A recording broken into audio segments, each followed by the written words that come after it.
कि रूस के खिलाफ आंख भी उठाई तो तबाही तय।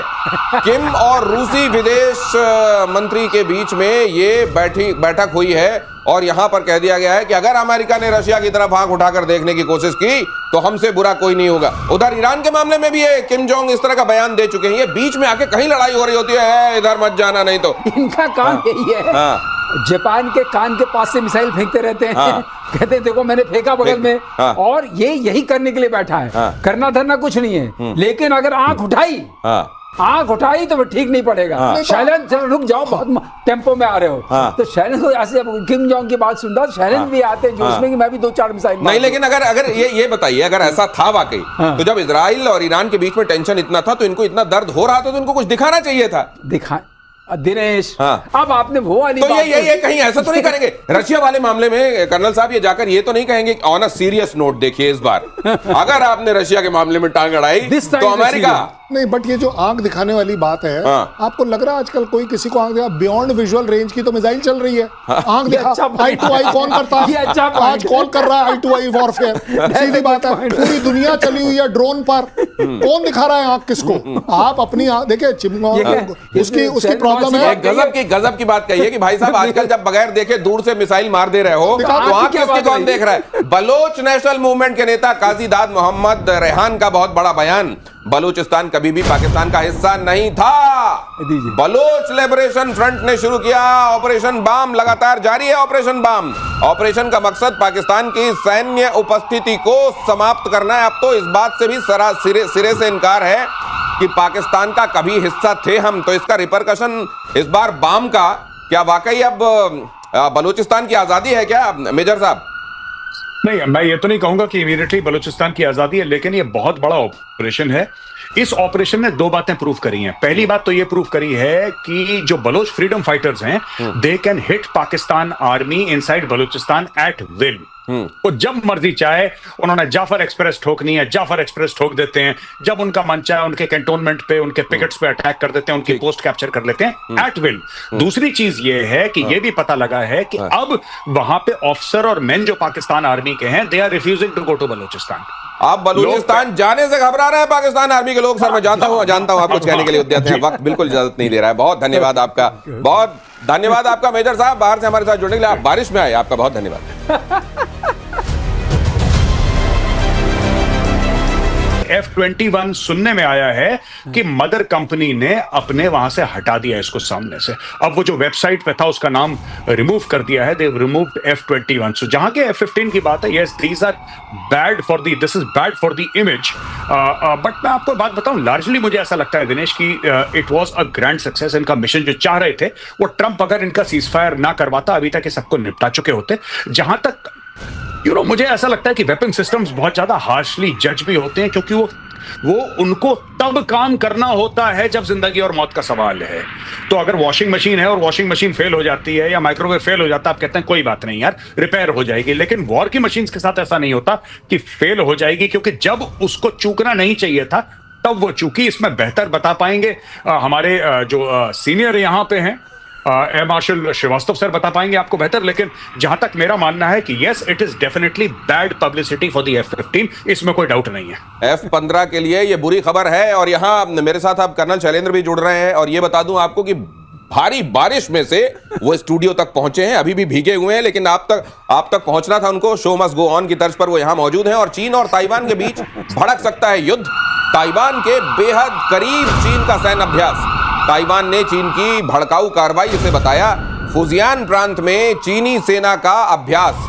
इधर देखिए ये तस्वीरें उसकी हैं। मतलब ये अब घुड़काने से एक कदम और आगे, ड्रिल एकदम गर्दन के पास जाकर वॉर ड्रिल करना और धमकाना, यहां तक बात पहुंच गई है सर। देखिए ये आप देख रहे हैं ना, ये वाटर टैंक्स हैं।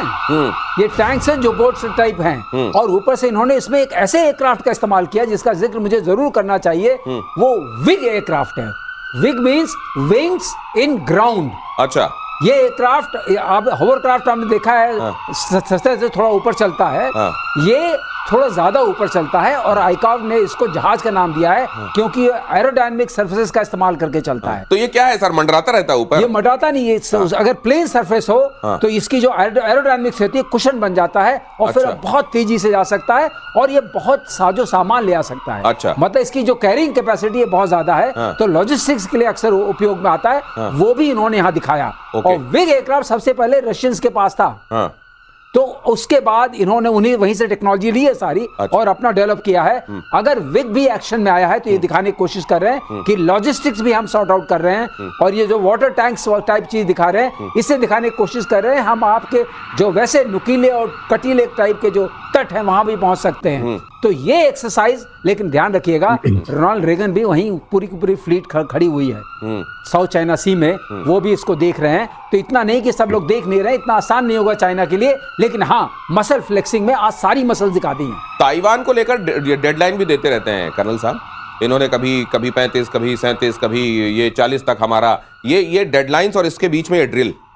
और जय हिंद, नमस्कार। अगर आप चाइना की ड्रिल ताइवान के ऊपर देखें तो गिनती में आता है ये 37वीं ड्रिल है पिछले 2 साल के अंदर।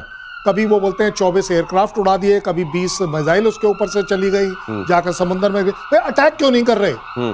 देखिए ये है स्ट्रैटेजी यूएस और चाइना जैसी कंट्रीज की, अटैक करूंगा नहीं और चैन से जीने दूंगा नहीं, चैन से जीने। क्यों? क्योंकि ताइवान ने आप देखिए अपनी आर्मी को कहां से कहां बढ़ाया है, कितने जहाज खरीद रहा है, सब कुछ हो रहा है और ये सूट करता है किसको? यूएस को सूट करता है। तो ये एक तरीके का ना एक बिजनेस बन गया है, डराओ धमकाओ और एक ऐसा माहौल बनाओ कि दुनिया में आप ही फिर पीस करा लो। ज्यादा बड़ी बात ये है। तो आप दोनों तरफ से देखें तो एक हाथ में लड्डू और पता नहीं दूसरे हाथ में क्या है वो बोला जाता है। बट ज्यादा बड़ी बात यह है, आप मान लीजिए मेरी बात, चाइना अटैक नहीं कर पाएगा। चाइना के ऊपर इतना प्रेशर है कि वो अटैक नहीं कर पाएगा। यूएस हमेशा चाहेगा। नहीं, लेकिन इसका एक दूसरा पहलू भी है मेजर गौरव आर्य, और वो मैं आपसे जानना चाहता हूं कि इस तरह की मसल फ्लेक्सिंग बेशक दुनिया ये जाने, ये समझे कि ये केवल धमकाने के लिए है, डराने के लिए है, लेकिन ये होगा नहीं कभी। लेकिन उसके बावजूद वो कंट्री जो रिसीविंग एंड पर होती है उसको अपने साजो सामान बढ़ाने पड़ते हैं। नहीं, मुझे ऐसा लगता है कि होगा, आज नहीं होगा, कल नहीं होगा, 5-10 साल में जरूर होगा। China will make a move. उसका कारण है, मैं आपको बताता हूं। आज की तारीख में चाइना को ताइवान से डर नहीं है।